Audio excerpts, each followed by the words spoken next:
شدید وعیدات ہیں، اور دوسری طرف جب کسی مقام پر رشوت کے بغیر کام ہو ہی نہیں رہا ہوتا تو علماء کرام اجازت بھی دے دیتے ہیں کہ ہاں بھائی اس انداز سے آپ کر لیں.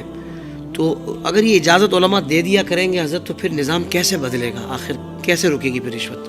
بسم اللہ الرحمن الرحیم. ٹھیک ہے، سب سے پہلے تو یہ ذہن میں رکھیے گا کہ اجازت کس سلسلے میں دی جا رہی ہے اور کس کو دی جا رہی ہے. ٹھیک ہے، اور کس شرط کے ساتھ دی جا رہی ہے.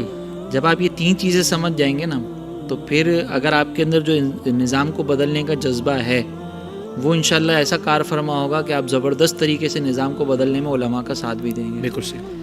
اب یہ جو اجازت دی جا رہی ہے یہ ایک ایسے شخص کو دی جا رہی ہے کہ جس کا کام بغیر رشوت کے ہو نہیں سکتا، اور اگر وہ رشوت دے کر اپنا کام نہ کروائے تو اس کو شدید نقصان کا سامنا کرنا پڑے گا. جیسے مثال کے طور پر کسٹم کے اندر مال پھنس گیا اور وہاں پہ رشوت کے بغیر اس مال کو آپ حاصل ہی نہیں کر پا رہے ہیں جی، تو وہاں پر اب یا تو آپ اپنے مال کا نقصان کر دیں، گھر میں فاقے ہو جائیں، آپ کو نقصان ہو جائے بڑے پیمانے پر، یا پھر آپ جو ہے وہ اپنے آپ کو نقصان سے بچانے کے لیے رشوت دیں اور اپنا مال وہاں سے حاصل کر لیں.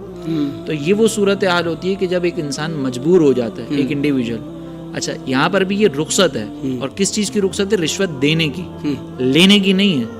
اگر کوئی رشوت لے رہا ہے تو اس کے لیے ابھی بھی وہی صورت حرام ہے کہ اگر وہ رشوت لے گا تو گناہ گار ہوگا. اور لینے کی تو کوئی عالم اجازت نہیں دیتا ہوگا. کوئی بھی نہیں دیتا. صحیح. اور یہ جو رشوت دینے کی اجازت دی جا رہی ہے نا، یہ بھی اجازت ہے، رخصت ہے. اس کے مقابلے میں ایک عزیمت ہے کہ اگر آپ اپنے آپ کو اتنا مضبوط پاتے ہیں کہ آپ کا نقصان ہو بھی جائے لیکن میں رشوت نہیں دوں گا، چاہے نقصان ہوتا ہو تو ہو جائے، تو اس صورت کے اندر عزیمت پہ عمل کرنا ہی اولا ہوتا ہے. صحیح. تو جس کو نظام بدلنا ہے، جو ایک ایسی انقلابی شخصیت ہے، وہ عزیمت پر عمل کرے. کیا کہنا ہے؟ یہ ان لوگوں کے لیے رخصت ہوتی ہے کہ جو بیچارے کمزور ہوتے ہیں، انقلاب نہیں لا سکتے. اگر آپ انقلابی شخصیت ہو تو لے کر آئیں. اور دوسری بات یہ کہ یہاں پر علماء نے رشوت دینے کی جو اجازت دی، اس کا یہ مطلب نہیں ہے کہ آپ عزیمت پر عمل کرنے سے منع کیا جا رہا ہے. واہ واہ. نظام بدلنے کے لیے عزیمت پر عمل کرنے والے لوگ بھی ہونے چاہیے نا. آپ کو یہ نہیں کہا جا رہا جو نا وہ عزیمت پر عمل ہی نہ کرے. بس ایک بات یہ بتائی جا رہی ہے کہ اگر آپ کمزور ہیں، انقلاب نہیں لا سکتے، تو آپ رخصت پر عمل کر لیں. صحیح. اور اگر انقلاب لا سکتے ہیں تو پھر آپ عزیمت پر عمل کریں. تو علماء جو اجازت دے رہے ہیں وہ صرف ایک رخصت بتا رہے ہیں، عزیمت پر عمل کرنے سے روکا نہیں جا رہا. جب عزیمت پر عمل کریں گے تو خود بخود انقلاب آ جائے گا. اسی لیے جہاں پر آپ پھنس رہے ہیں وہاں پر پھر آپ اپنا نقصان کریں.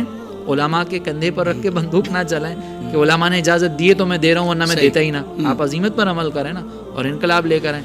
جب عزیمت پر عمل کرنے والے لوگ موجود ہوں گے تو انقلاب خود ہی آ جائے گا. مفتی صاحب، یہاں ایک کیٹیگری ہم نے ایسی بھی دیکھی ہے جو بہت فخر کے ساتھ رشوت دے کر اپنا کام کروانا، جس سمجھتے کہ بھائی آپ سے ہوگا ہی نہیں، یہ دیکھو یہ کام آپ کے بھائی کا ہے، آپ کا بھائی کیا کرے گا؟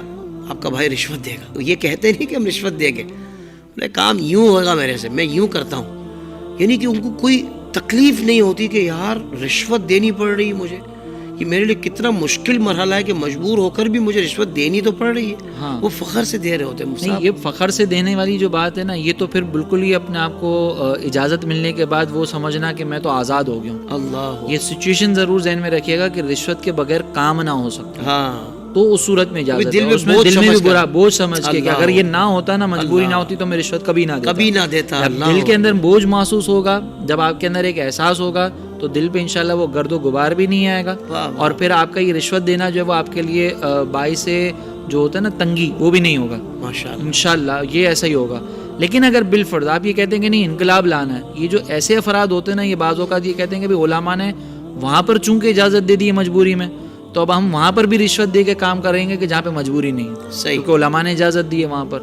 اور پھر یہ اعتراض کرتے ہیں کہ انقلاب کیسے آئے گا. صحیح. انقلاب عزیمت سے آتا ہے، رخصت سے نہیں آتا. یہ ذہن میں رکھیں. کیا کہنے. سبحان اللہ، سبحان اللہ.